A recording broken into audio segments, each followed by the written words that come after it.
Welcome to the Three Down Nation podcast. I'm John Hodge, joined by the Jumbo Cheese, JC Abbott. How you doing today, JC? I'm doing well, Hodge. I'm finally recovering from Grey Cup week.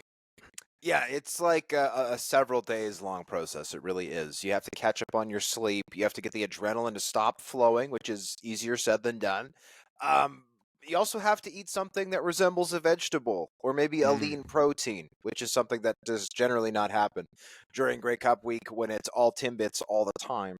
I know I got a massage last week, which really helped, and the massage therapist commented, "Your upper back is extremely tight." And I said, well, I was hunched over a laptop like a goblin for about 10 hours a day last week in Vancouver. So that would actually make perfect sense. So I'm excited to be feeling good and be heading into the offseason because, JC, the offseason is often considered a downtime for the CFL.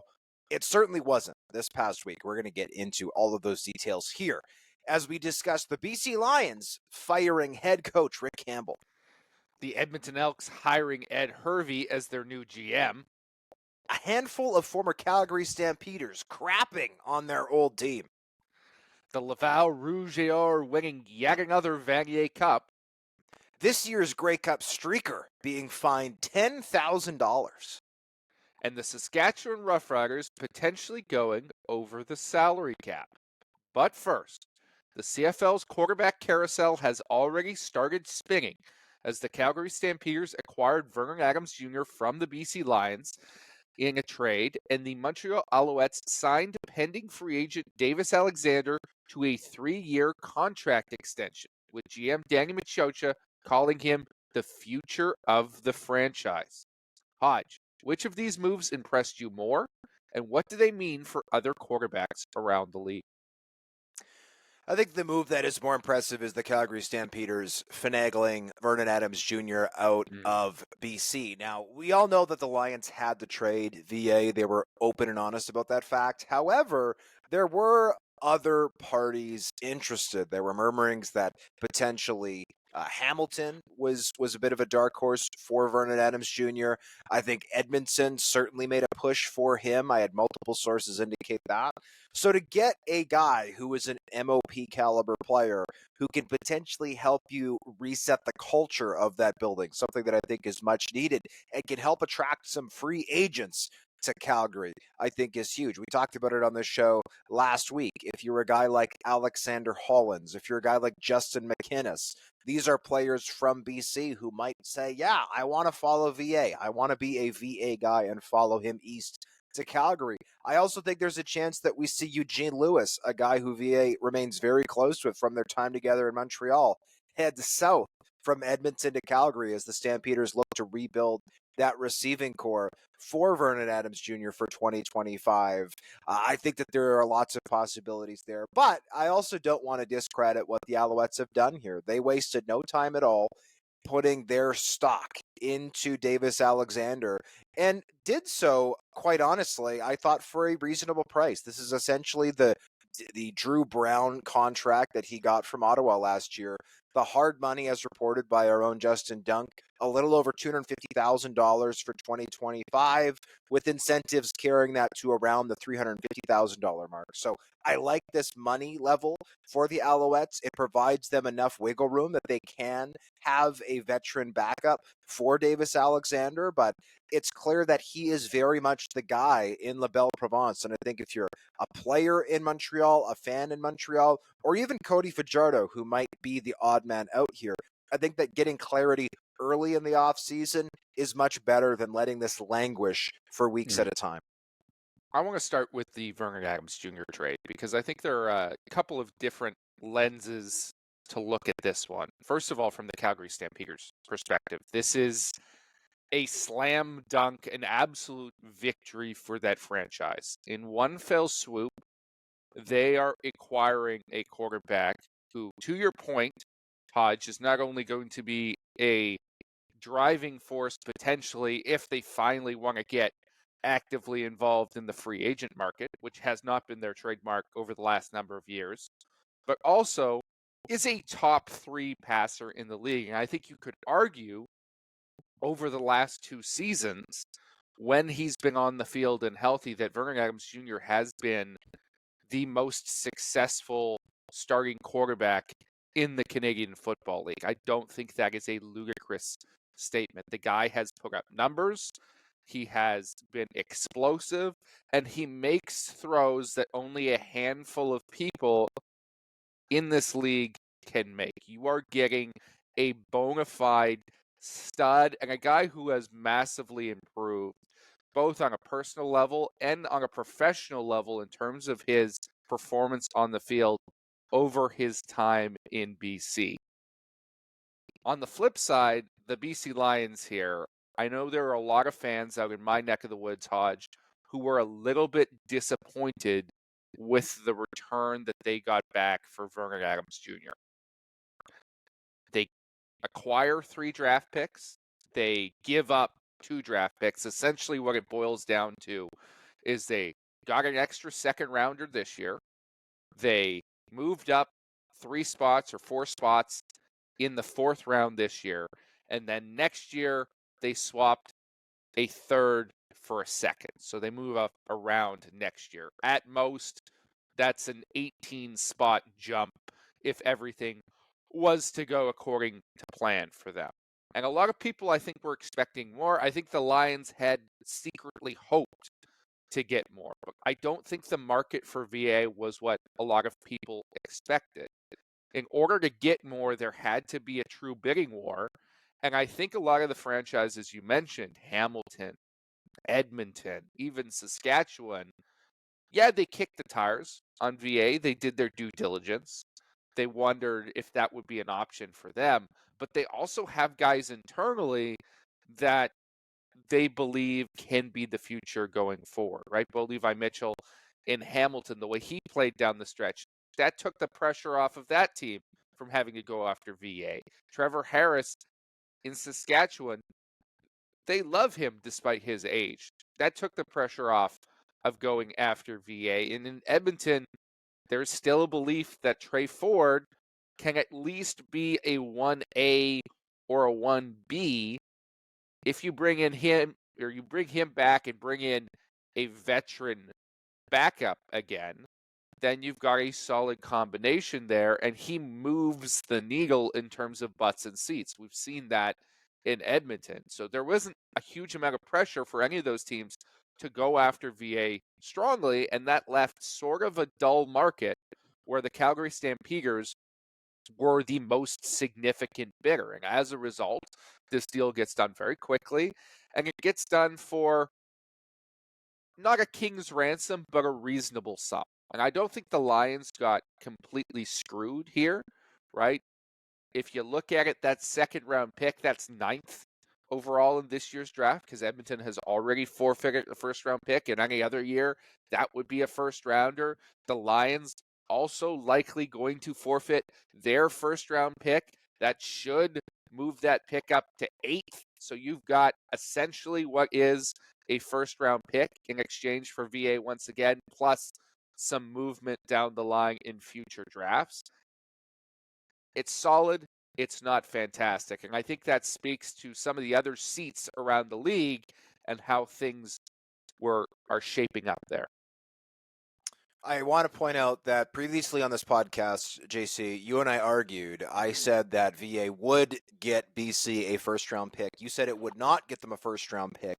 And the pick it got them back is now going to be the 8th overall pick of next year's draft. So but not a first I just rounder. wanted on the record that I was right and you were wrong, because that is an important thing to have on the record. Technically, I was right. Not really. They got the 9th overall pick. What round is the pick in? It is going to be what round is the pick in? The equivalent of a 1st round pick. What round is the pick in? Which is what matters. Well, it could be a 17th round pick. If it's in the top 8 or top 9, then it's a 1st round pick for all intents and purposes. That's not how the rounds work. Well, maybe we're both right then. It's not a 1st round pick, but it's going to be a top 8 pick. I agree with you. I think that this was a fair trade. I don't think that either side came out like bandits. I think this is honestly a trade that works out best for both teams. Calgary, for the reasons that we talked about, gets what they need. Let's also not forget the Stampeders just had 2 first-round picks and appear to hit on both, with Christie and Canu starting on their offensive line, Ben LeBras starting at field half, a position that is 99.9% of the time reserved for an American player. He looked really good there. So if you're the Stampeders, you're going, look, our Canadian talent, the young guys, like, they're playing well. We've got guys in the pipeline. We desperately need a quarterback. And if you're the BC Lions, you're going, well, we need to get rid of VA, and we really need some draft capital. Now, they have had some first-round picks who have gone through some injury problems the last few years. George Una, who I really like, they took in the first round this year. I think he's a starter in the future along the offensive line. He didn't play at all this year. Their first-round pick from 2023, Francis Bemi, has really not played in 2 years since he got picked. Nathan Cherry, pending free agent, did his ACL, I believe it was, in 2023. He has not played very much. So they have invested a lot of draft capital in guys who haven't done a lot yet. Some of those are for very valid reasons, again, with the injuries. So if you're BC, maybe you're saying, look, we've invested this capital. We haven't got a ton out of it. We want a first-round pick this year. We don't want to be completely left out of the loop. But I also think that BC's picks from past years can grow up into their some new roles, I'll put it that way, for 2025. As for the rest of the league, I mean, there's a big shoe to drop with Cody Fajardo if he is going to stay in Montreal, and he has said on the record he wants to retire in Montreal. I think there's still an opportunity for him to do that. The issue is he's going to have to take a massive pay cut. He is due in and around, I believe it's $475,000 for 2025, and he has a January 15th offseason roster bonus worth $200,000. The chances of him seeing that are now 0%. He will not see that money. He is going to have to renegotiate. If he is unwilling to renegotiate, he will presumably be released, at which point I could see a handful of teams being interested. If you're the Hamilton Tiger Cats and you're not willing to redo Bo Levi Mitchell's deal for 2025, let's not forget Scott Milanovich and Cody Fajardo were together 2 years back in the day in Toronto. Maybe there's a situation where Taylor Powell is your 1A, Cody Fajardo is your 1B in Steeltown. Maybe the Edmonton Elks are looking and going, okay, we can't afford to bring back McLeod Bethel-Thompson, but what we could do is bring in another mobile quarterback in Cody Fajardo and have him and Trey Ford be a 1A, 1B. Or there's a possibility that Cody Fajardo at the age of 32 is done. He's talked about retirement previously. He's made almost $1 million over the last 2 years combined. Presumably he is in a position, especially with, I believe it's a second child just recently being born, that he can say, you know what, I'm going to go hang out in Nevada and not freeze my butt off in the wintertime when the weather turns and enjoy my money and my family.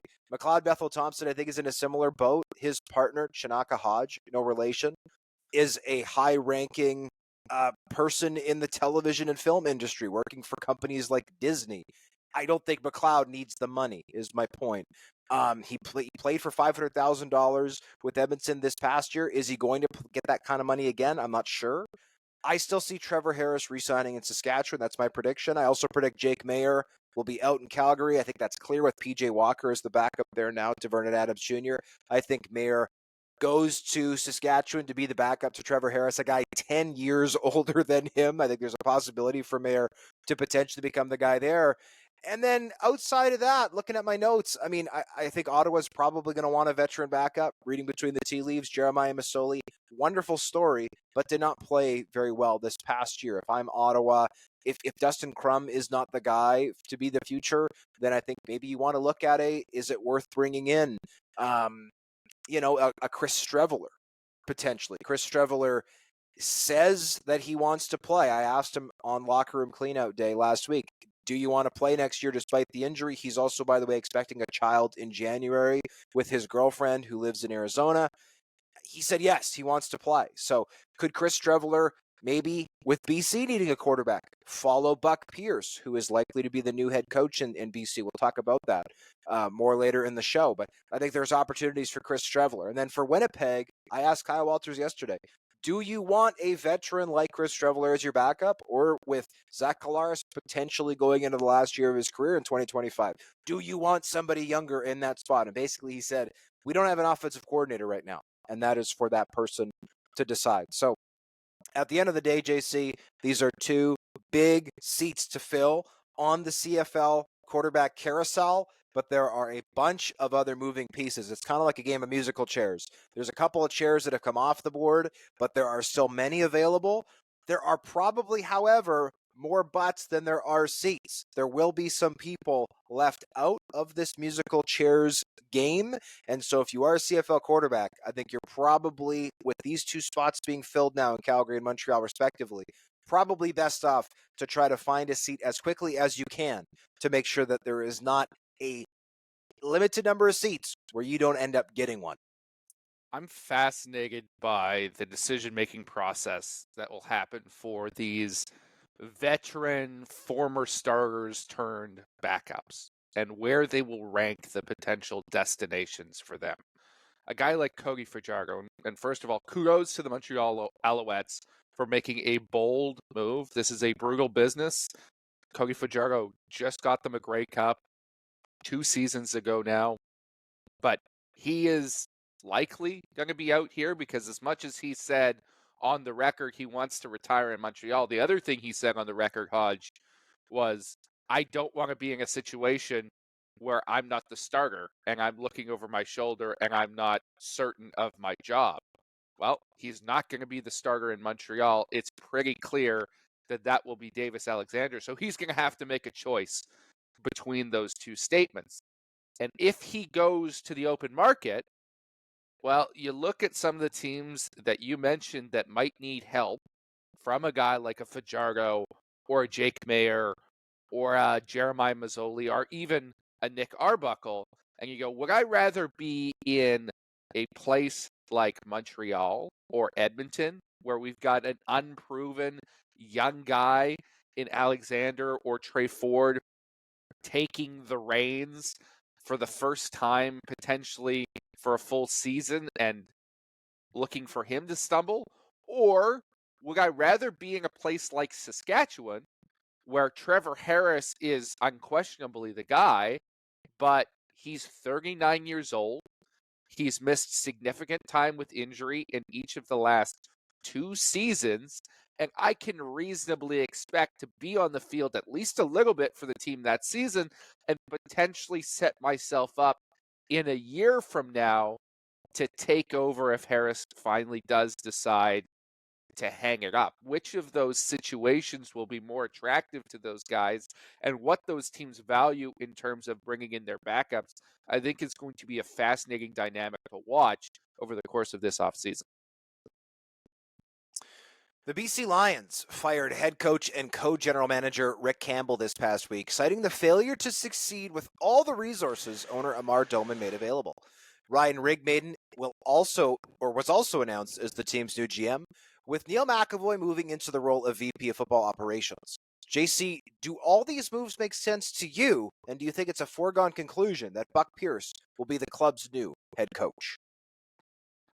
I don't know if they're necessarily the moves I would have made, but they certainly make sense. And it was clear from going to that press conference that the person who had the most power in this situation and who was making a statement was the only person who wasn't speaking to the media. And that was owner Amar Doman. Because you would have required 2 hands, maybe a third, to count the number of times in those addresses that either President Dwayne Vanier or new general manager Ryan Rigmaiden said something along the lines of, our owner has given us all the resources, or we had all the tools to succeed because of our ownership, and we didn't get it done. It was a clear statement from Doman that, hey, I did something that potentially, I think you could argue, no owner in CFL history, certainly in the salary cap era, has done, which is invest to the extent where he was willing to go over the cap. We'll see how harsh those penalties end up being in order to try and get a home Grey Cup. He spared no expense. He wrote a blank check, and the Lions fumbled and fell on their face. So as much as I like Rick Campbell and admire him as a coach and think he is going to be successful wherever he winds up, somebody had to pay the piper for those failings. And unfortunately, it'll be Rick. And Ryan takes over as the new GM. I think he's super bright. I think he is a rising star in this league. I'm excited to see what he can do. He will have the mentorship of Neil McAvoy, who has been with that team for, I believe it's 26 years now at this point. But Rick Maiden will have full roster control. That was made clear. He has the final say on everything. So while it's ostensibly a promotion for McAvoy, he's also losing a great deal of his control over the roster, which he shared with Rick Campbell previously. So Rick Maiden is now the guy, and there will be a new head coach there who is going to have to pick up the pieces that were left behind from last year's failings and the quarterback controversy between Rourke and VA. Buck Pierce is definitely the front runner in my mind because the Lions, I think, would prefer to have an offensive mind. That is the priority, is to get Nathan Rourke right with a solid OC. But I don't think it's a foregone conclusion at this point because they're also talking about needing a culture change. And I don't think Buck Pierce is a super raw guy. And so when you sit down for some of these interviews, there are going to be other things that jump out about other candidates. For one, if you're going offensive, Jordan Maximic is there and Nathan Rourke loves him. That's going to be tough to let him walk out of the building just from that dynamic standpoint. But also, you're going to tell me you're going to sit down across from a Mark Killam and interview with that guy, with the energy and the passion he brings. And oftentimes we've seen teams overcorrect when they fire one coach who isn't really like that. They go in the other direction to try and get somebody who has a different sort of personality. Mark Killam could not be more different in my mind from Rick Campbell, but when they talk about we want grit and accountability and toughness and passion, well, Mark Killam is all of those things. And some of these offensive guys are much quieter, much more subdued. And while they make more sense from a team structure standpoint, if you're trying to institute culture change and really shock this roster, which was talented but underperformed, it's going to be tough to say no to a guy like Killam. I really believe that. I mean, we'll have to wait and see. I think sometimes the interview process in professional football is a complete farce, and we'll talk about that a little bit more later on in the show. I have heard murmurings that if hired, that Buck Pierce wouldn't necessarily serve as his own offensive coordinator. I will say I don't know Buck Pierce well, but I do know him, and I have been around him for a long time, obviously, in Winnipeg. I'll tell this story really quickly. This was 2010. He was in his first year with the Blue Bombers. I believe it was 2010. And I was filling up my car at a gas station, and I was driving my parents' vehicle, which had a Bomber plate on it, if I remember correctly, or there was Bomber accoutrement somewhere on the car. And I'm filling up my car with gas, and I look, and the person filling up at the pump beside me is Buck Pierce, who I believe was representing the Bombers at some type of like event. Like he was either on his way or coming back from. Anyway, he looked at the Bomber logo. He looks at me, and without skipping a beat, just beaming smile, walks over, "Hey, I'm Buck," and says hi. And we chat for a moment, and then he goes about his day. He had no idea who I was, and I was not working in media or covering the team on any level, so he wouldn't have known who I was. But he has always remembered who I am. He's not available to the media more than once a week, and admittedly, I generally don't go to practice on the days that the coordinators are available in Winnipeg, on the rare instance that I get the chance to go to practice in Winnipeg. So he has no reason to remember me, but on media day, when I walked up to his booth without looking at my credential, the first thing, beaming smile, "John Hodge, how you doing?" Like, Buck is a warm, intelligent guy. You're right, he's not like a big raw guy, but his toughness, his grit on the field was something that his teammates would rave about, that players around the league would rave about back when he was playing. And I think he has done an incredible job persisting, not only professionally as a coach, but also in his personal life. Like, he has been open about the fact that his wife has had some serious health issues over the past few years that she and the rest of their family have battled through, I think, quite admirably. And so you won't find a bigger Buck Pierce fan than me when it comes to Buck Pierce the person. He's a class act on and off the field, somebody who I certainly think is head coach material. And by the way, that has been echoed by Zach Collaros, by Mike O'Shea, by Kyle Walters, just about anybody in Winnipeg who you ask, they will tell you, yeah, Buck Pierce is head coach material and he deserves this opportunity. I'm not saying it's a foregone conclusion Buck will be the head coach, but I certainly think he is the top candidate for the job. We also know he's interviewing in Edmonton. We'll talk about that a little bit more later on. But regardless, I think that the BC Lions could do a heck of a lot worse than Buck Pierce as their next head coach. The Winnipeg Blue Bombers are the model franchise of this league. Yes, I'm aware they've lost 3 Grey Cups in a row, and I'm also aware the Toronto Argonauts have won the 2 of the last 3 Grey Cups. But Winnipeg has had the most sustained success. They're filling their building better than anybody in the league. And just like the Calgary Stampeders in the 2010s or the Montreal Alouettes during the 2000s, it's only natural that at a certain point, other teams will come looking to poach off of that success. And it's been kind of surprising, honestly, that more teams haven't tried to do that with this group in Winnipeg. We saw Paul Appelese get plucked after the 2019 season, going to Ottawa as their head coach. That didn't work out brilliantly. But other than that, this team hasn't lost a ton in the way of coaches, personnel, people, players.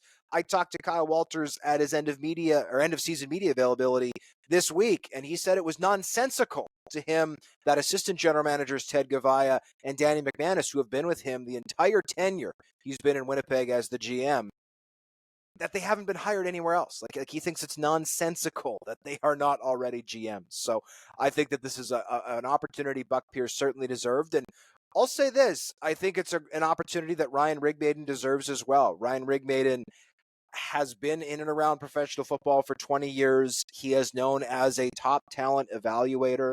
I know that when he came to Winnipeg for a 3-year stint in personnel, he was credited with finding and recruiting guys like Kenny Lawler, guys like Lucky Whitehead, guys, some of whom ended up following him to BC when he returned to their personnel department.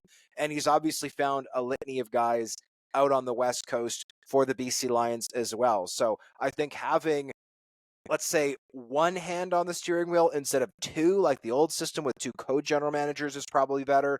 And you're probably better off having your top talent evaluator in that top position. Yeah, he might not be on the road as much, but Rigmaiden is also based in North Carolina. So he is going to have easier access to a lot of in-person scouting than some of your other guys.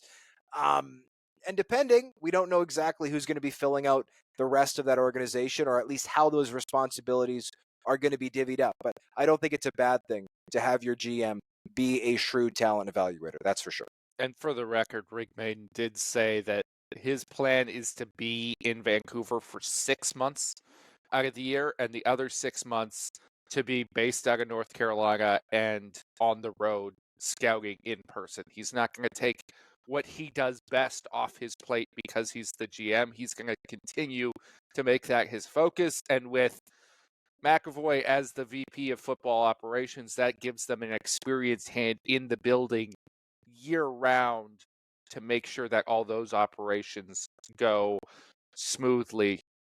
Just before we move on Buck Pierce, I'm glad you told that story and everything. I don't want anything I said to be misconstrued as me saying that Buck Pierce is not an extremely good candidate, because I do think he is. And I think his connections to BC also make him a better candidate, because before he was the Bombers QB, he was our QB out here with the Lions. And I tell you, the amount of people who have similar stories to you, Hodge, in terms of his kindness and his warmth in interactions, it's most people that I speak to, including my own parents, who still talk glowingly about going to a fundraiser dinner and getting to sit beside Buck Pierce and him letting them try on his Grey Cup ring and pass it around and chatting with them for several hours. They talk about that glowingly. And I get to see Buck once a year, really, during Grey Cup. And he always calls me by name, just like he does for you. So I think he's a incredibly warm individual and somebody who definitely deserves to be a head coach, either in BC or elsewhere in the near future. And obviously, there's more to being a head coach than being a nice dude, right? Mhm. There are nice dudes who've been hired as coaches in the CFL level, NFL level, college level, whatever, and they're awful at the job, right? They can't do it. But, I mean, if you want to look at the success Mike O'Shea has had in Winnipeg, Mike O'Shea is a very warm person. He's not warm to the media, but he's warm to everybody else. And I think that one of the, at least to me, the most interesting things Mike O'Shea has ever said, and I'm paraphrasing here, of course, but essentially he was asked about the character of the people he wanted in and around the building. And basically, he said something to the effect of, look, when you're asking people to spend 60 hours a week with other people, don't you want them to not be a-holes? Like, don't you want them to be good people? Like, don't you want to be excited to come into the building and hang out with good people and invest that time with good people? Because if you're asking people to put in those kinds of hours, you can't then say, oh, yeah, and here's the jerks you're going to work with all day who are obsessed with their own egos or their own lives or who don't smell good. I think that is a box that certainly Buck Pierce checks. Is he somebody who you'd want to go into the building with and you'd be excited to work in the building with? And that is something that I think has served the Bombers very well. The Bombers, by the way, for those who are unaware, their official motto in the locker room is FIFO, FIFO. And the FI stands for fit in, and the FO stands for or F off. Fit in or F off. And I can tell you no fewer than a half dozen players have that literally tattooed on their bodies as a a ceremonial recognition of the FIFO motto. So they want guys who are going to be good people, fit into the culture, fit into the team, fit in and play their role for the betterment of the club. And I can see with Buck Pierce coming from an organization like that, why anybody would be excited to have him potentially as their head coach. The Hamilton Tiger Cats are currently without a general manager after Ed Hervey was hired by the Edmonton Elks. Who do you believe will be the team's GM in 2025? Well, that's a great question. I've been led to believe there are internal and external candidates who have turned down the opportunity to interview for this job. Four people two people we know are interviewing are Ted Gavaya and Danny McManus, both of whom assistant general managers with Winnipeg, as we talked about. I've also heard murmurings that Jim Barker, now at TSN, could be interviewing. I've heard murmurings that G. Roy Simon, who was the interim GM at Edmonton last year, could be interviewing. I've also heard potentially that Brock Sunderland, the fired Edmonton Elks GM, could be interviewing, which is interesting given that the team was a disaster under him in Edmonton, but who knows? To me, I think the top candidate is Danny McManus. That's just my opinion. Danny McManus is a local legend. He is a guy who is the franchise all-time leading passer and has been an assistant GM again for the league's most successful team over the last decade. I think all of those things are huge check marks, especially for a city like Hamilton that wants to feel like there are insiders running the team, guys who understand the franchise and its history and its importance in that market. I also think that Danny McManus is deserving of this opportunity, right? Like, we've seen what he does. He's more of a scout than a contracts guy, but he's based year-round in Florida. He could have a similar setup to a guy like Ryan Rigbaden, as you laid out, where in the offseason he's doing a bunch of his own in-person scouting, and then in season he spends some more time in Hamilton. It also wouldn't be hard to have a local guy, right, who's involved in doing some of the contract work and some of the day-to-day work that might normally fall to a GM, as you laid out with Neil McAvoy, doing that potentially in British Columbia. So I'm not saying it will be Danny Mac, but reading the tea leaves, going between the names and the murmurings and the whispers and the rumors that I've heard, to me, Danny Mac would be the most likely candidate if I were to put money on who is going to be the next general manager of the Hamilton Tiger Cats. That being said, I don't think it's any secret that Scott Mitchell, who is, the de facto president of the team, carries a lot of weight there, carries a lot of power there, wants to have a say.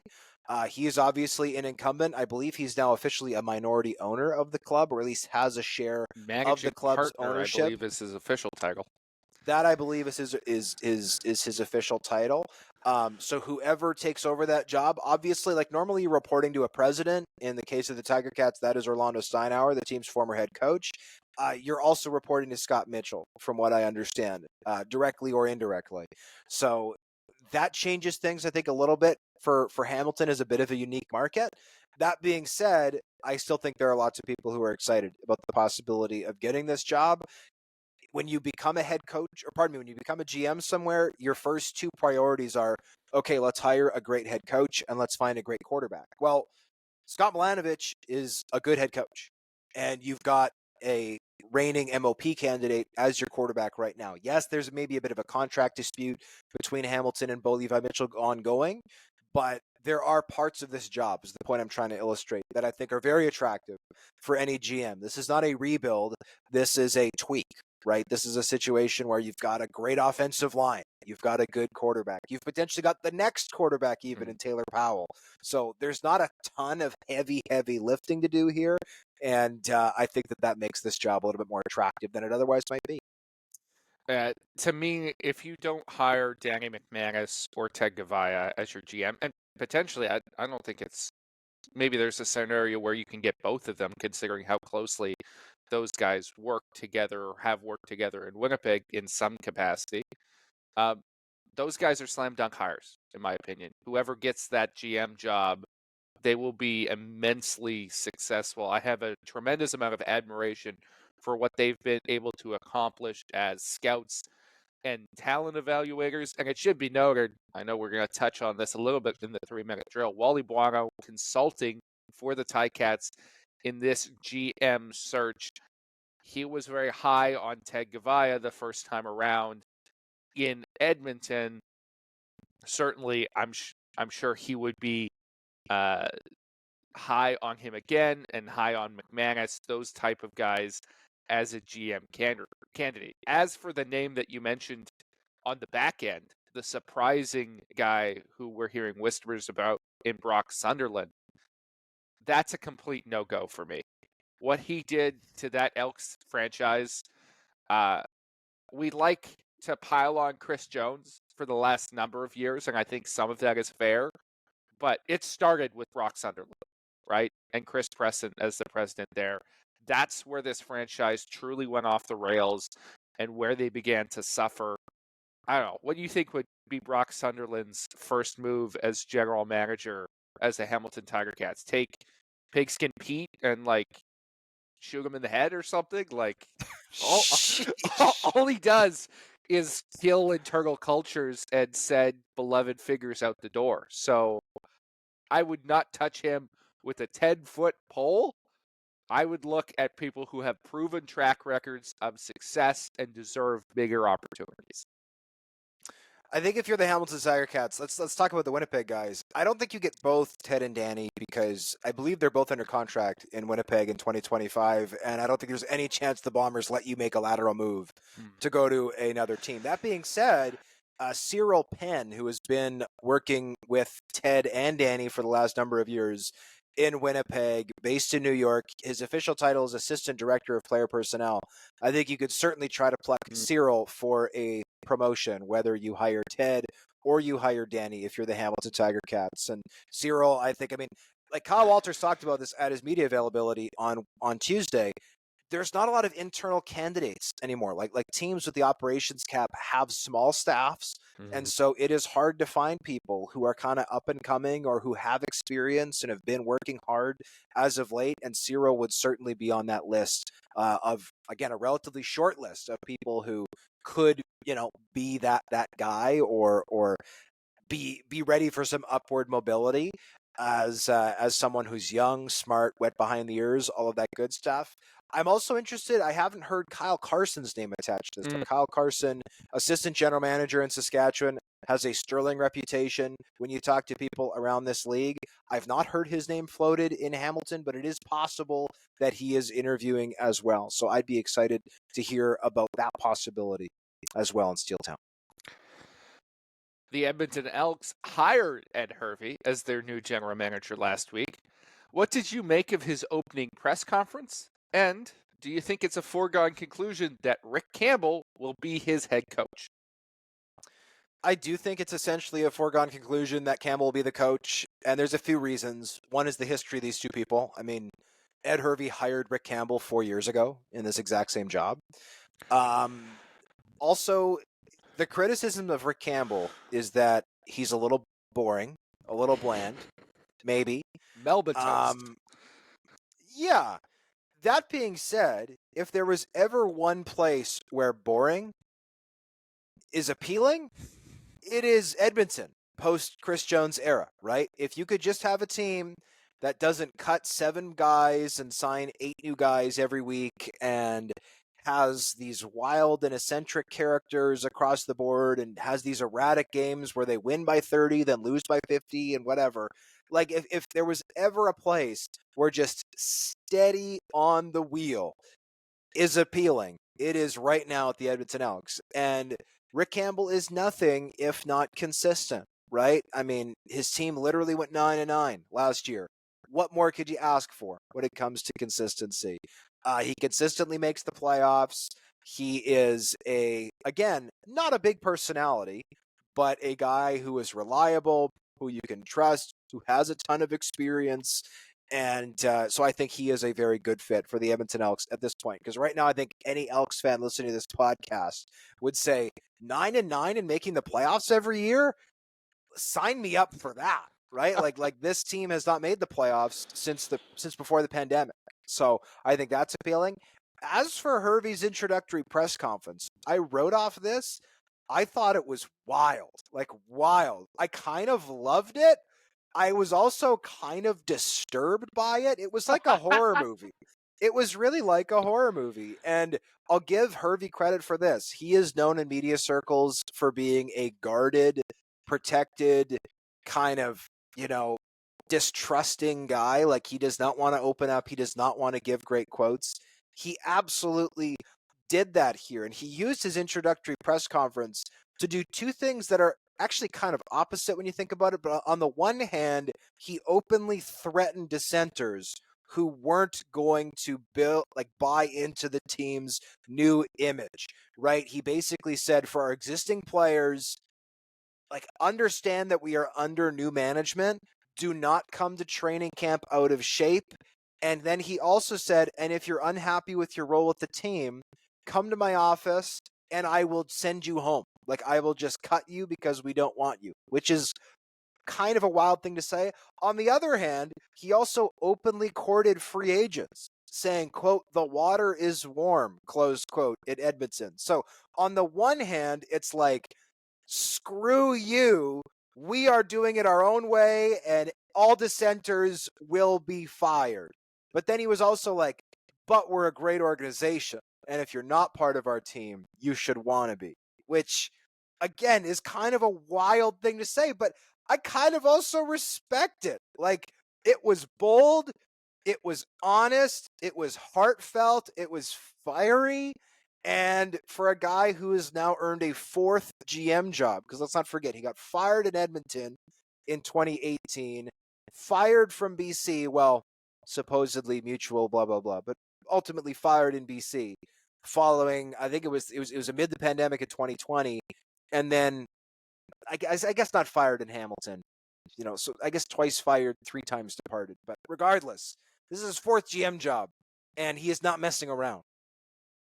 Yeah, press conferences can be something of a drag sometimes because there's a lot of, it's not always coach speak because it's not always a coach, but there's a lot of corporate language and people are very precise with what they say and try to avoid putting their foot in their mouth.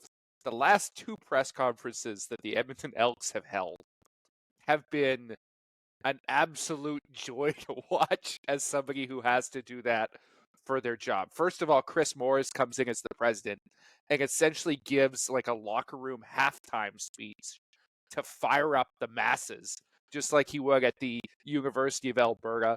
He makes you want to run through a wall. And then Ed Hervey comes in from the top rope, uncut, uncensored, just going off in every different direction, completely the opposite from what his reputation has been in terms of speaking to the media. And he was asked about the last time he was in Edmonton. A lot of reporters were upset that he closed the locker room and sort of kept the media away from the team. He essentially admitted that was a mistake and said, if you want the locker room, you can take it. Not you can have access to it. You can take the locker room. I believe the line he used was, maybe you can help us out. He's looking to all corners for assistance in fixing the Edmonton Elks. I thought both of those press conferences were really unique and speak to a renewal of culture there in Edmonton. Now you probably have to ratchet it down a little bit, come back to earth, do something a little bit more mellow, and Rick Campbell is your guy for that. Because boy, oh boy, if you want a press conference that isn't going to excite you in the least, I've had to sit through a few from Rick Campbell over the years. Bring your pillow, bring your blanket. You can have a nice little snooze. He'll probably say he really likes the guy 4 times when you ask about different players. He always really likes him. He always has the same answer. It's not a bad thing. I think he's a tremendous coach. I think he gets a lot of flack because he's got a losing record, but again, took over an expansion Ottawa franchise that was doomed to lose that season, took over a bad BC Lions team that was doomed to lose that season. He's made the playoffs 7 out of the 10 seasons he's been a head coach, and he's got a Grey Cup ring. He's a winner. He gets things done. He's not the most exciting guy, but certainly I think with his connections to that city, it's maybe not quite a foregone conclusion, but almost certain that he will be the head coach there in Edmonton. Well, Chris Morris's hiring at president, right, is about going back to the good old days. Ed Hervey as GM is about going back to the good old days. And by the way, our colleague Justin Dunk reported the list of guys who, I don't know if this is a complete list, but these are all guys who are interviewing for the head coaching job. And that is, of course, Campbell, Buck Pierce, Jordan Maksimic, Mark Killam, and Jarius Jackson. Now, Jarius Jackson has been on the staff at Edmonton. I think did a very nice job as the interim head coach there. Jordan Maksimic and Mark Killam are from the Edmonton area, but as far as I know, don't have any connection to the Elks themselves. And Buck Pierce is a true outsider. Maksimic was the OC for the Elks before he was in BC. Oh, my apologies. It was only 1 year, correct? But he was the OC and had been there a little bit before. He was an assistant before that for a couple years. Right? Yeah, you're right. Yeah. Sorry, you are correct. Mark Killam has been with Calgary for 20 years. Jordan Maksimic, you're right, was with the Elks for a time as an offensive assistant, 1 year as the OC. I believe that was Michael Riley's last year there. It was 2019, and then he moved with Riley to BC. I think Riley moved to BC in 2019, but maybe 2019 was Maksimic's last year, so in Edmonton, and then he came in 2021. I'm gonna look this up because it's bothering me that I got this wrong. Jordan Maksimic's. He spent 1 year as an offensive assistant in Edmonton in 2013, 2 years in Ottawa, when, by the way, Rick Campbell was the head coach. They have worked together before. And then he was the QB coach for 4 years in Edmonton. One of those years also had the pass game coordinator tag. Another year had the offensive coordinator tag.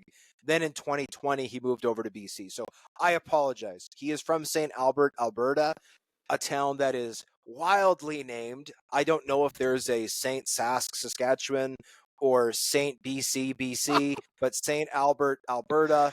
Gotta love that town. Regardless, yes, my apologies. He also was the video coordinator for Edmonton, apparently, before becoming an offensive assistant. So yes, he has strong ties to the Elks. But if you're an Edmonton Elks fan, you probably have, unless you're a hardcore, you probably have no idea who Jordan Maksimic is. You certainly know who Rick Campbell is, and then, of course, his father, who won about 10,000 Grey Cups in a row back in the day with Edmonton in the late 70s, early 80s. So if it's about running it back is the point I'm trying to make. I think the Campbell name goes a heck of a lot further than names even like Maksimic, Killam, or Jackson that have maybe, we'll call them alternate connections to the Edmonton Elks. So we'll see about that. To me, the other thing that stood out, and this was from Chris Morris, who spoke a little bit at Ed's introductory, or I guess we'll call it reintroductory press conference. He said essentially he really wants to rebuild the culture and character of this team. And the quote that stood out to me was, quote, if you don't have a foundation based on trust and respect and hard work and intent and a lack of comprehension of anything else existing in your world, you're always just going to be okay. Close quote. In other words, he wants players who are showing up and showing all those things and also maybe know a little bit more about the world than just football. See ball, get ball, collect check. He doesn't want guys like that. And if there was one main criticism of the Chris Jones era, is that would be it, right? Is he brings in mercenaries on one-year contracts. It's every man for himself. It's always about internal competition, making sure nobody feels comfortable. And evidently that's not how they want to run things at Edmonton. They want guys who are going to live in Edmonton year-round, make it their home. That's something Ed Hervey talked about. We used to have guys who lived here in the offseason. Why did we get away from that? We need to get back to that. And Hervey, by the way, would be one of them. Edmonton has been his permanent home for a long time. He's originally, I believe, born in Houston, Texas, raised primarily in Compton in California. So regardless, it's an interesting hiring. These are interesting moves. Will they bring people back to the seats at Commonwealth Stadium? I believe the answer is yes, but they're going to need to start winning some games first, I think, before we make that assertive conclusion. I think the last thing that we just need to touch on before we move on is one consideration when you're going through these interview candidates is if you hire Rick Campbell, you probably get a couple of the other ones, at least Jordan Maximic as your OC, to come with him, right?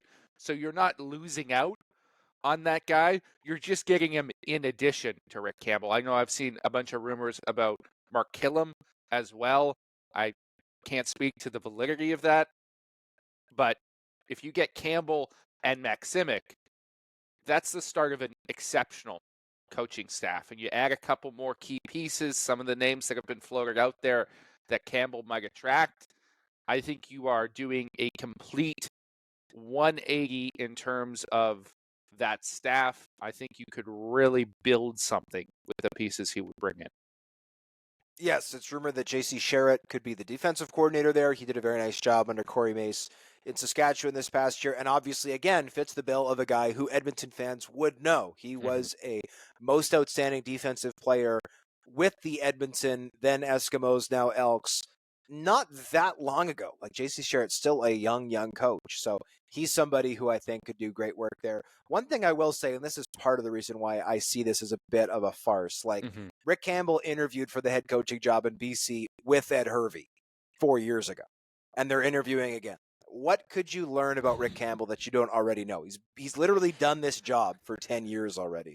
And the same is true for Jarius Jackson. Like you just got to watch him do it for 13 games, and the team went 7-6. Like, what can you learn in an interview that you don't already know about how Jarius Jackson would do this job? Nobody is talking about Jarius Jackson keeping this job, and I do want to get it on the record really quick that I think in a way that's a shame because Jarius Jackson, I think, is tied to the Chris Jones name, fairly or unfairly. Yes, they did work together for a long time, but it should be said that Edmonton's offense was awesome for long stretches of last year. Incredible in the run game at times, incredible in the pass game at times. I hope, if not in Edmonton, Jarius Jackson is an offensive coordinator in the CFL in 2025 because simply he deserves that opportunity, right? Whether it was McLeod Bethel-Thompson or Trey Ford, that offense scored a ton of points. I mean, I'll bring it up here, but Edmonton did not miss the playoffs in 2024 because of their offense. They put up 504 points. That is second in the CFL and tops in the West Division.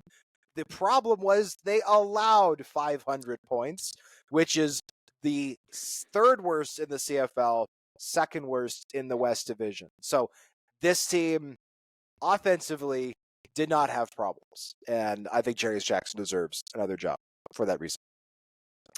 JC, you spoke to a number of former Calgary Stampeders at this year's Grey Cup who believe their old squad will perform badly on the CFLPA's upcoming team report cards, citing coaching, training staff, and food concerns and reasons the team is struggling. What did you make of their comments? Well, we touched on this a little bit last week, Hodge, when we talked about Kadeem Carey's comments about Dave Dickinson. post Grey Cup, but the story is fully out there now in 3 Down Nation. We spoke to 6 different former Calgary Stampeders players during Grey Cup week. 5 of them, of course, members of the champion Argonauts. I also spoke to Isaac Adeyemi Berglund, who was nominated for Most Outstanding Canadian as a member of the Montreal Alouettes. And they really all, to a man, said the same things, that Calgary was a great franchise with a winning culture when they were there back in 2018. And then it eroded because they were cheap with players or they couldn't pay them. The good players left, the good coaches left. There was no investment in facilities. There was no investment in player talent. And it has eroded in terms of the things around them. I mean, the Argos and the Alouettes have very invested ownership now, but they spoke glowingly about their conditions in terms of how they're fed, their weight room access, the training staff at their new teams, and had some concerning things to say about the situation in Calgary. Kadeem Carey said he believes he was injured so often in Calgary because A, the field at McMahon is terrible. That is being replaced this offseason. But B, the training staff simply wasn't good enough and wasn't giving him the treatment he needed, which he now receives from the Argos. Isaac Adeyemi Berglund essentially said that he hadn't been getting proper position coaching since his first season when Corey Mace was his position coach and then left the team to go first to Toronto and then Saskatchewan. He said basically no development since then, and he also hadn't had the benefit of a strong strength and conditioning staff, which he said he was blown away with when he went to Montreal. And then just the little things, like no upgrades to the locker rooms, cereal and bagels for breakfast was the big quote, which they described as not real food. I know a lot of people who work regular jobs might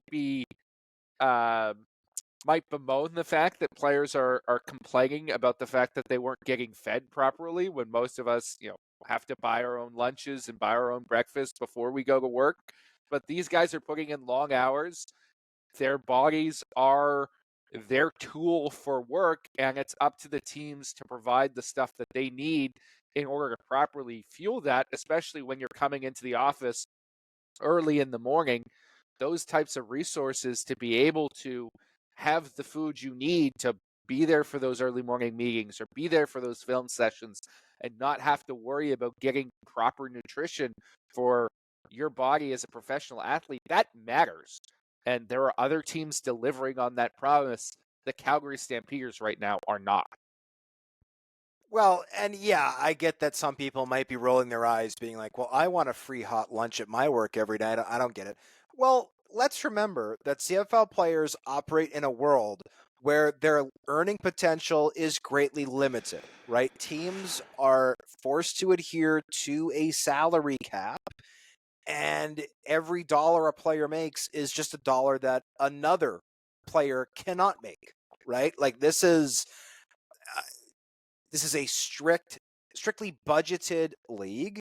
And if you are a team that is looking to get a competitive edge, now marketing money maybe, in a way provides a bit of an avenue for a team to spend more money on players than they otherwise could. That's a separate issue. But if you're looking to find a way to keep your players happy, aside from just giving them an arbitrary raise, improving their working conditions is a great way to do that. And I will just speak for myself. If I had the choice of playing somewhere with great working conditions and making $90,000 or working somewhere with awful working conditions and making $100,000, I'm going to do the math and look at my net income in those two situations.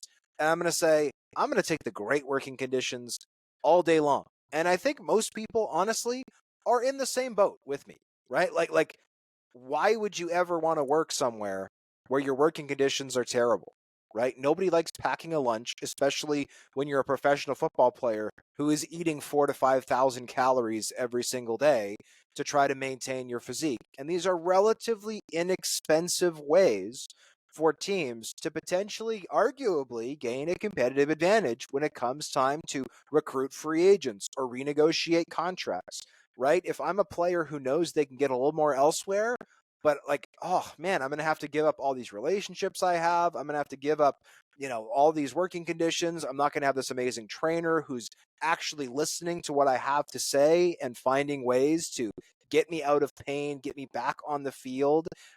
Like, these are all ways that you can win, right?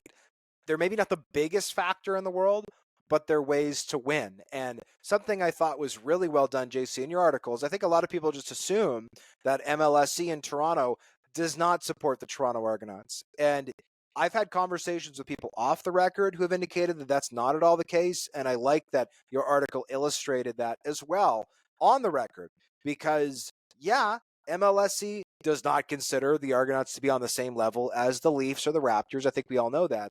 But for Ryan Dinwiddie to say, hey, I asked MLSE for a treadmill, and they got 4. And it was like, we only need 1. And MLSE was like, whatever, here's 4. Like, they are doing a great job of supporting their players. And I don't think it's a coincidence that they have won 2 of the last 3 Grey Cups, because happy players recruit other players, right? If your guys are loving life on your team, they will pick up the phone. Tampering be damned. Actually, I don't think it's technically tampering if you're a player, but regardless, tampering be damned. They will call somebody up in August and say, hey, you're going to be a free agent in 6 months. You need to sign here. This is how good life is on this team. Not only are we winning, we get chicken parm for lunch. Give me a break. And then I get to walk on any of these 4 treadmills that I want to when I'm feeling sore. That is what you want as an organization. That is how you win as an organization. So whether it's the Stampeders, and obviously we'll see when the report cards come out next month, they will be publicly released by the CFL Players Association. The other ways in which teams are either supporting their players or failing to support their players. Yeah, I think it was important to illustrate the difference between CSEC and MLSE, because they often get to compare both sports conglomerates that own NHL franchises. And it's clear that the lack of investment from Calgary's ownership, not just in the things that we see externally, like that stadium not getting renovated or rebuilt or replaced, but also internally with things like proper food, proper weight rooms, it is negatively affecting this football team. And yes, you can point blame to people like Hufnagel and Dickinson for allowing some of this erosion to happen, but a lack of investment from ownership, I think, is a key factor here. And the other factor, which does speak to Dickinson and Hufnagel, is just the lack of ability to both retain talent and go and get top talent. And I understand we live in a salary cap world. Every team is adherent to it.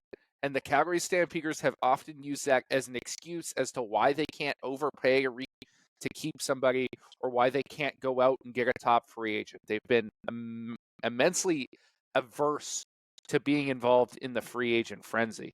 But when you talk to someone like Folarin Armalati, who was peaking as the top defensive end in the CFL with the Calgary Stampeders, the fact that he knew going into negotiations that he was not going to get paid at the same level to stay in Calgary, and that he saw that team proactively go out and replace him before he hit the open market. And once he did hit the open market, he said there was consensus from all the other teams as to what he was worth, and Calgary was the outlier, right? That they were the only ones not willing to pay that amount.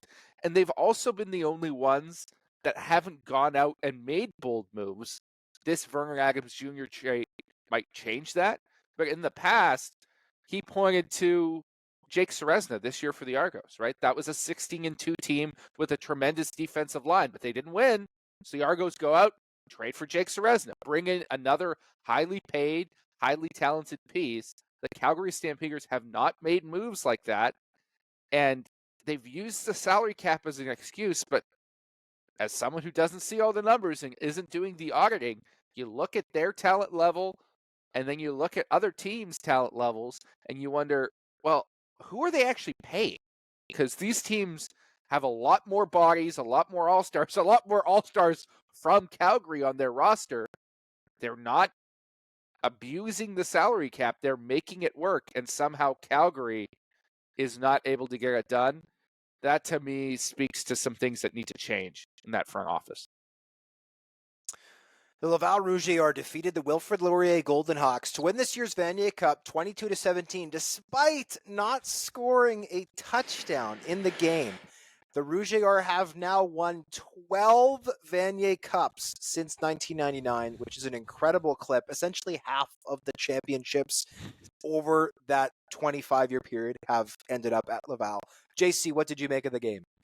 Well, it was perhaps the most Laval way to win a game in history.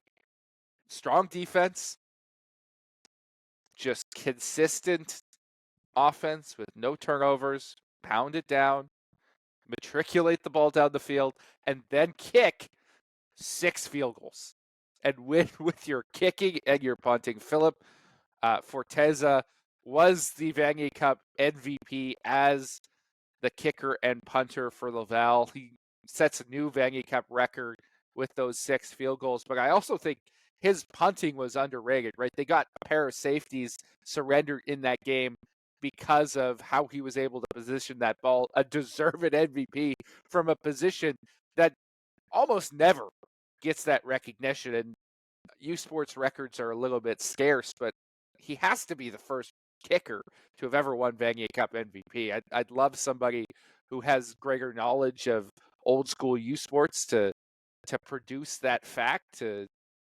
tell me whether that's true or not, but it was certainly an impressive performance from the Laval kicker. Well, and defensively, I was very impressed with how Laval was able to collapse the pocket and make Taylor Elgersma look uncomfortable. Like, Elgersma is going to be in the CFL next year. He is a talented, legit professional quarterback prospect. And yeah, he threw a couple of touchdown passes in this game. A couple of incredible throws if you go back and you watch it. It's on, I believe the highlights are on YouTube if you haven't caught the game. But regardless, Elgersma struggled, right, at times. He looked uncomfortable in the pocket. That defensive line for Laval ate the Golden Hawks for lunch up front in a way that I don't think happened in any game previous to this one for Laurier. And so you got to give credit to not only the coaching staff and the recruiting staff in Laval, but especially those big guys up front. They dominated the line of scrimmage defensively and really made it tough once Laurier was down for the Golden Hawks to come back, especially late in the game when everybody in the building knew that Laurier had to throw the ball. That pocket would collapse in half a second, particularly off the right side of that Laurier offensive line, really struggling, forcing late turnovers. The Rouge, as always, were very impressive. They are, I think, well-deserving champions this season. And it'll be fun to see if they can repeat next year in Regina, 2025. This game will be at Mosaic Stadium. And then they will get a chance to win it at home in 2026 when Stade Telus hosts the Vanier Cup in Quebec City. So hopefully, right, we saw the television ratings. We'll talk about this a little bit later on. Grew. Hopefully this game continues to get bigger moving forward. It's now time for Hodge's Heritage Moment. On this day in 2016, the Ottawa Redblacks defeated the heavily favored Calgary Stampeders in overtime by a score of 39-33 to win the 104th Grey Cup. Henry Burris was named the game's most valuable player after completing 35 of 46 pass attempts for 461 yards, 3 touchdowns, and 1 interception. It marked the first time since 1976 that a CFL team from Ottawa captured the Grey Cup. JC, what do you remember of this game from 8 years ago? Well, I remember Henry Burris wondering if he was going to be able to go before the game because I believe it was the knee injury that he tweaked, and Trevor Harris is warming up. Burris ultimately gets the knee numbed up and is able to have an incredible performance in that game. But this is also the one with the Ernest Jackson bobbling catch, right? Where yes, he goes down the seam in the dying moments and looks like he misses it, taps it twice and catches it. That moment forever will be etched in my mind. It was a thrilling game to be able to watch. It was one of the best CFL games I've ever seen. I don't believe I've gone back and watched this one back. This is one that some random day in January I'll throw up on the TV because it is one of the best Grey Cups ever played, arguably a top 5 Grey Cup. I'm not sure we've ever done a list of best Grey Cup games ever on 3 Down. I'd have to double check. If not, that'd be a fun project to do this offseason. You want to pay me to watch every Grey Cup game, Hodge? Because I'm down. Some of those would be a little bit painful. I wouldn't say every Grey Cup is in contention for best Grey Cup. There's been 111 of them at this point, but this one would certainly be on the short list. We'll put it that way. It's now time for the 3-minute drill. Mark McDaniel was convicted of second-degree murder in the shooting death of Christian Salisbury. Was it nice to see his family finally get some closure? It was. Salisbury's passing was absolutely tragic. A bright young player who looked like he had a future as a star returner in Edmonton. I am glad that his family will get some closure here, and the sentencing, I believe, is happening on December 17th. That is exactly 2 years after Salisbury was tragically killed. It's nice that this will be finally wrapped up, although his memory will never be forgotten. Sergio Castillo re-signed with the Winnipeg Blue Bombers mere days following the team's Grey Cup loss. What do you make of that? Well, clearly the team wants him back, and Sergio made no secret that he wanted to be back in Bomberland. He said he wants to retire in Winnipeg. The streaker from this year's Grey Cup has reportedly been fined $10,000 and banned from BC Place Stadium. Is that penalty too harsh? No, it's the standard penalty. Everyone should be aware that you're going to get fined and arrested and banned if you run onto the field naked. She got what she was asking for when she went out there. Wally Buono is reportedly overseeing the GM search in Hamilton. Didn't he recommend Chris Jones the last time he contracted for a CFL team? Technically, yes. I've been led to believe that behind the scenes, no. He advocated for somebody else, and Chris Jones ended up getting hired anyway.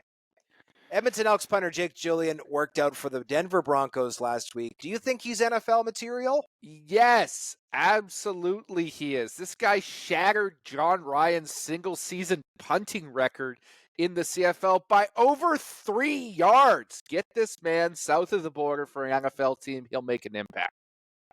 The ratings for this year's Vanier Cup rose 10% in English and almost 20% in French. Is that a good sign? It is a good sign because I think year-over-year growth of this percentage always needs to be celebrated. That being said, there's a long way to go for this game to get back to where it was even just 10 years ago.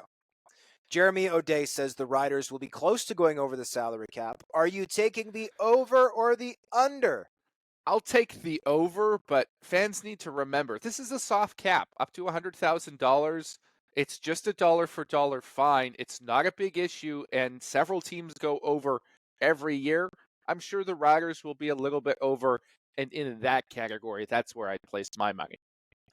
Former CFL Commissioner Mark Cohen told TSN 1050 that he cheers for the Toronto Argonauts. Is that a surprise?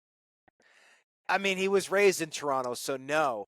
But my favorite thing when I heard this quote was envisioning all of the Ricky Ray trade conspiracy theorists going, "Here's the smoking gun. I've known this all along. It was engineered by the league office, blah, blah, blah, blah, blah." Too funny. Good times. Laurier quarterback Taylor Elgersma won the Heck Crichton Trophy this past week as the top player in U Sports football. Was he deserving of the award? He was absolutely deserving of the award, and he's going to be deserving of a CFL draft pick coming up here this offseason. Longtime CFL equipment managers George Hopkins and Dwayne Mandrusiak are being inducted into the Alberta Sports Hall of Fame. Are they worthy selections? Absolutely. These two have more than 100 years of experience. The unbelievable amount of, just the wealth of knowledge that people like this have can't be understated. And when you talk about culture in a building, when you talk about community, equipment managers are an incredibly important part of the fabric of an organization. There's a reason why these two guys have won a zillion Grey Cups combined. Last one, the Toronto Argonauts will reportedly hire Calgary Stampeders or former Calgary Stampeders defensive coordinator Brent Monson for next season. Is that a good move? I think Monson is an incredible coach, so it is a good move. It probably spells the end of co-defensive coordinators Will Fields and Kevin Iben, which is interesting considering they just won a Grey Cup with some pretty incredible defensive play. Maybe there's a way you had co-defensive coordinators next year. Maybe we have like a three-way group or somebody coordinating the coordinators. Everything's on the board with Toronto, clearly. I'm not touching what you said with a 10-foot pole. We thank you, as always, for listening to the 3 Down Nation podcast. We will be back next Wednesday. We're looking at Wednesday releases for the entire offseason. We'll likely take a week of Christmas. Other than that, we'll be here all offseason. Thank you again. We'll see you. On behalf of JC Abbott, I'm John Hodge. We'll see you next week.